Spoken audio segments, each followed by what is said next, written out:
11 straight defeats. 11 straight defeats. Are you kidding me? Ah!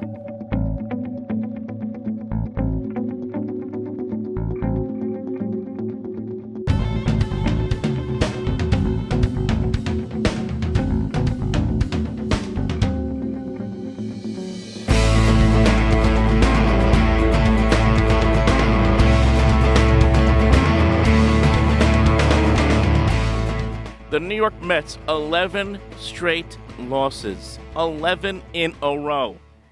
If you want context, if you want to just put this in the big perspective of the biggest losing streaks in Mets history, it's getting right up there, folks.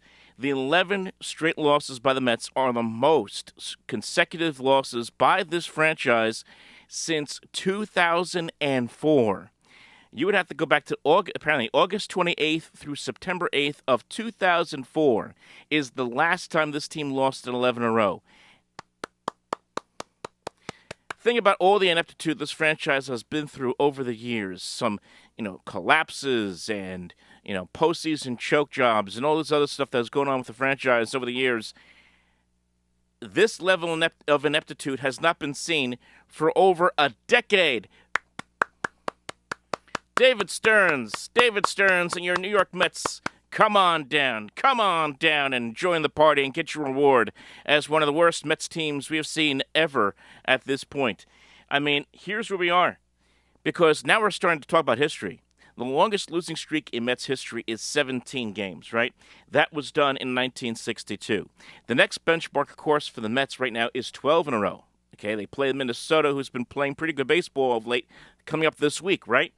Well, 12 in a row. Last time the Mets had a 12-game losing streak was 2002. All right, let's keep that in mind. The last time the Mets had a 13-game losing streak, you got to go back to July 30th to August 12th of 1980, more than 4 decades ago. In fact, they did that twice. Actually, the most recent was 1980, but they also did that in 1962 as well, obviously, as they were on their way to getting to 17 in a row. Then, as far as 15 in a row, 1982, Mets lost 15 in a row from August 16th to August 30th. They also did that in 1963 as well. So, hey, we're getting closer and closer to historic infamy when it comes to the New York Mets. And this team, built by David Stearns, crafted by David Stearns, he was going to put a team together that was going to be about run prevention. And, well, they are certainly preventing runs from themselves. The New York Mets cannot score. Even in a game against the Chicago Cubs, where the New York Mets, they had them shut out for most of this ball game, right? I got to pull up box. Yeah, they had them shut out for 8 innings. The Mets were winning this game 1-0 for 8 innings. In a game where David Peterson didn't get the start, Tobias Myers got the start for the Mets, pitched 2 innings as the opener. Then Peterson came in for 3 innings. They're blanking the Chicago Cubs 1-0.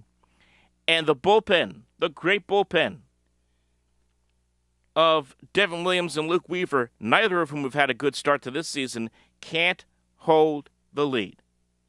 What else is new? As guess who? Former Michael Conforto getting the double to drive in the tying run for the Cubs, ties it at 1. We go to extra innings, and even when the Mets had runners on the corners, they couldn't get anybody in the 10th inning. Even with the international rule, they couldn't find a right way to score a run for the Mets, as the Cubs win it on a sac fly in the bottom of the 10th inning. 2-1 loss for the Mets. They have now lost 11 in a row. They have found new and inventive ways to lose every single night. Whether it's getting blown out as they did, on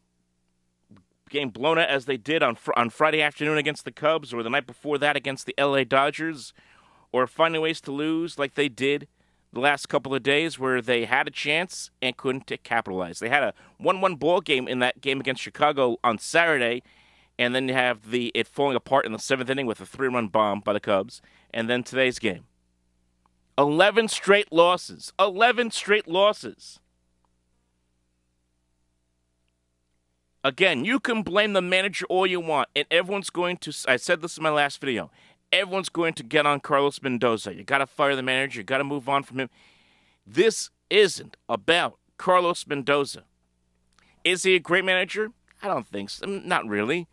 But is he a pretty good manager? I would say so. But the fact is, it's not all his fault. Not when you are managing with a staff that is basically all new. Not when you're managing with a team that's practically all new.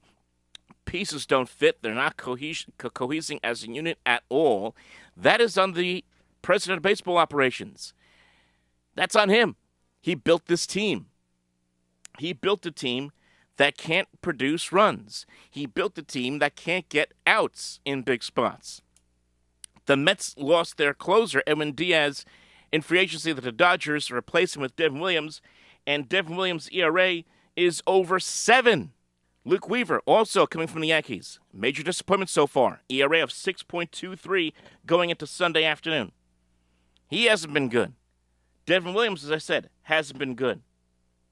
The pitching, starting pitching, has been okay. It's been bend but not break. Hey, look, Freddie Peralta pitched well for the Mets on Saturday. He gave them, 6, 7 innings, quality innings.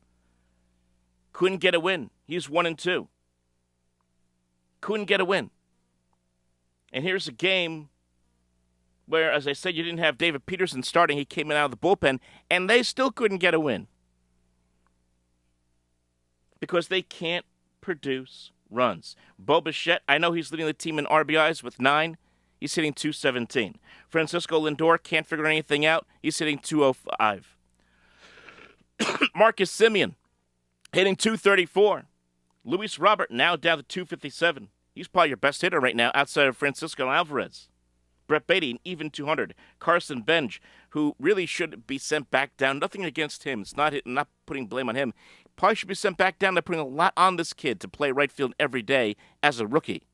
With very little AAA experience, he's hitting .143.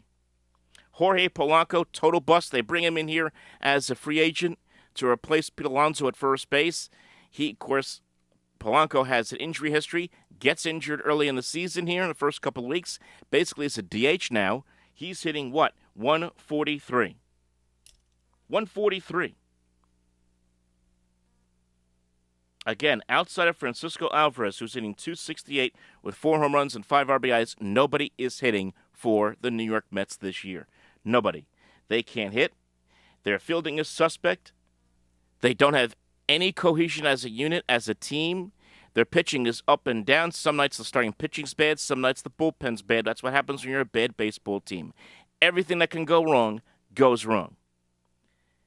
And now the Mets have lost 11 in a row. And if you want to look at history, let me bring this up to you. This was brought up by Jeff Passan just the other day, right? On Saturday. Jeff Passan tweeting here that 4 teams in baseball history have lost 10 or more games in a row and made the playoffs. The last was the Cleveland Guardians last year. Only one of those teams had a skid in April and still made the postseason. That was the 51 Giants, who lost 11 consecutive. Of course, the Mets have now lost 11 consecutive. The chances that the Mets get to the postseason are shrinking by the day. Shrinking by the day. And all of a sudden, here we are, it's mid-April, and we're talking about meaningless baseball for the Mets, potentially, for the rest of this season. So yes, eventually this losing streak is going to come to an end at some point. These are professional ball players. These are professionals. They got to figure it out at some point. You're going to get Juan Soto back. That should help this lineup, absolutely. But what's the future hold here for the Mets? What's the future hold for David Stearns? What's the future hold for Carlos Mendoza, who's getting on thinner and thinner ice by the day? He is going to end up being the fall guy one way or the other. Imagine someone like a Kai Correa or someone like that will end up possibly being the manager at some point down the road, right? That's going to be a discussion. Mets do not play on Monday as they come home to open his homestand starting on Tuesday against the Minnesota Twins. And keep in mind, the Mets have still not played a single game in the division. They don't play a divisional game until April 28th. And yet they are burying themselves into the dirt, 11 straight losses. Will it change? Who will step up? And if who doesn't step up, who is on their way out? Those are the questions that await this Mets team as we move forward in 2026 as this thing continues to fall apart. Folks, leave your thoughts below. Talk to you next time.